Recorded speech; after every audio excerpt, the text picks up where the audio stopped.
So I'm going to get into a philosophical argument for proving the existence of God. There's two specific things I'll use. The first is the argument from good, and the second is the argument from number. They're probably two you've never heard of before because I've just done a lot of thinking and it makes sense. So the argument from good, you have Friedrich Nietzsche, who pretty much proves that if there's no God, there's no good. So he says that we need to be beyond good and evil. And basically he says that there is no good and there is no evil, and this leads to the thought of moral relativism, that good and evil is based on one's own opinion and your own discretion. And basically Nietzsche wanted a morality of master morality where the strong prevailed and the weak didn't. And of course that's evil. We know it's evil. But that's not where I'm going to go, because evil is easy to prove. Very easy to prove evil. But also if you observe anything good, it's more important that you observe something good, because good is something additive, it's something beneficial, it's something that is full rather than empty. And if you can prove there's good, you can prove there's a God. And the reason for it is if you have something that is good of its own nature, it is simply good. And this is what Plato said all philosophy is meant to be, is the appreciation, understanding of the good. If you can find anything good, it must be that there's a God. It must be. Because if there's good, if there's something that actually is good, and it's something good independent of whether a person agrees with it or not, then if that's good of its own merit, then obviously there must be a God. How we prove it's the God of the Bible is a little bit more nuanced than that, because you look at the words of Jesus and you look at the words of Paul and James and Peter and Jude and John, and you see a perfect rational moral system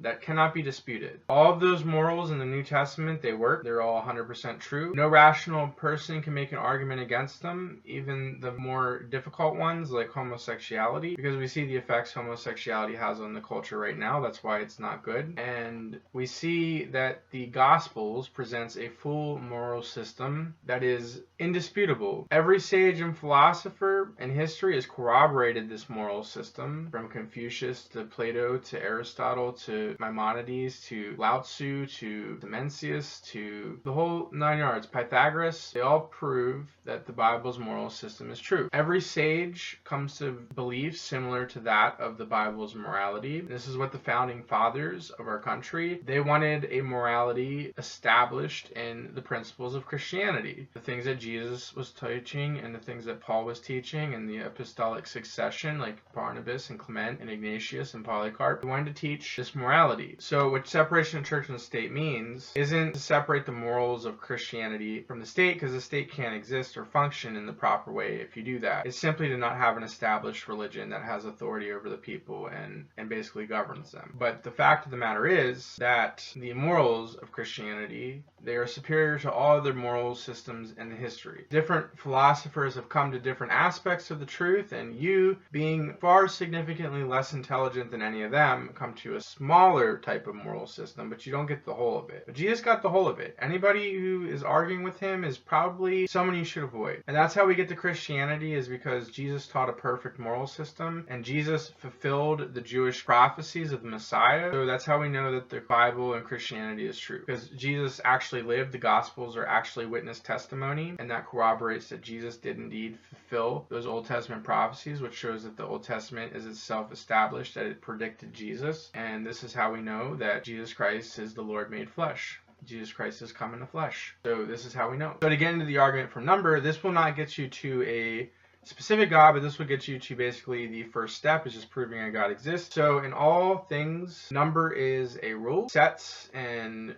geometric series and also geometric shapes, they all obey the same rules of logic that are based in number. It's amazing because tangent, cosine, sine, these are specific numbers and measurements that we have on a triangle. We get it from them, and it actually fits into any triangle, and it produces a correct formula. We have the formula for a circle, pi r squared. It's something that's about a circle's area, and this is always true. It will always produce an exact measurement for the circle. And why is that? Because the curve around the circle makes pi. So it will make it in the area and it'll make it in the circumference. And this is also how calculus works, is that the curve shapes the area underneath it, and the curve becomes the limit, and then that curve calculates down to the area. Pretty neat, huh? This is how calculus works, because in calculus, the area underneath a shape can derive real-world measurement. How does this work? Those numbers are exact too. We know those numbers. And of course, the curve shapes it to the exact minutia, just like the circle's curve curve gets you to exactly pi. The calculus curve, it's determined through slopes and different measurements through the rate of change of what the curve actually is doing. And underneath that, it's going to have an area, and that area determines real-world measurements. Like, you can determine a lot of things from it. Your computer uses it actually when you're downloading a file off the internet. You see that little bar, that little squiggly line, that area underneath it has a real-world measurement, and it's exact. And in fact, you can do it on any XY graph. Wherever you have two measurements and some kind of measurement on an XY graph, the area will usually determine something if you create a shape with it. So how does that work? How does that number actually produce real-world results? It always does. And that same geometric design has real-world results in all different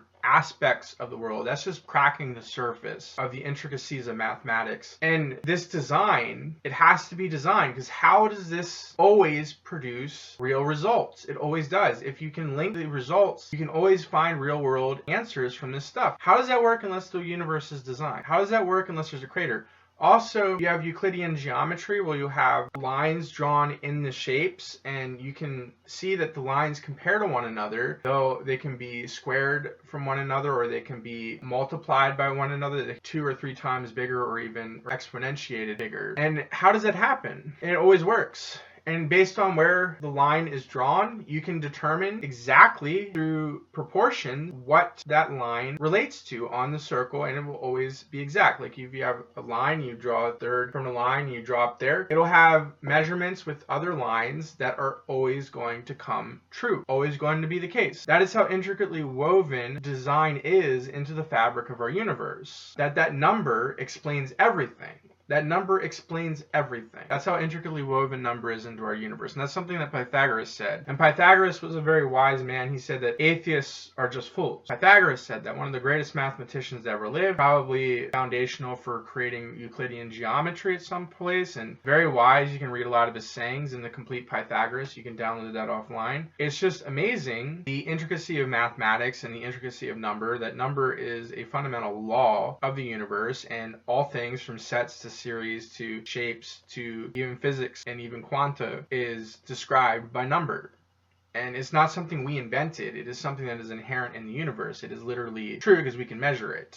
Now you have to also understand the measurements have to be specific. You have meters, centimeters, inches. These are different measurements, but if you have the numbers set up in these measurements, it'll always work. It's amazing. Just amazing. And if that's true, there must be a design. There must be a designer. And that gets you to a deistic or pantheistic being. But then again, the moral argument I sufficed earlier gets you to Christianity.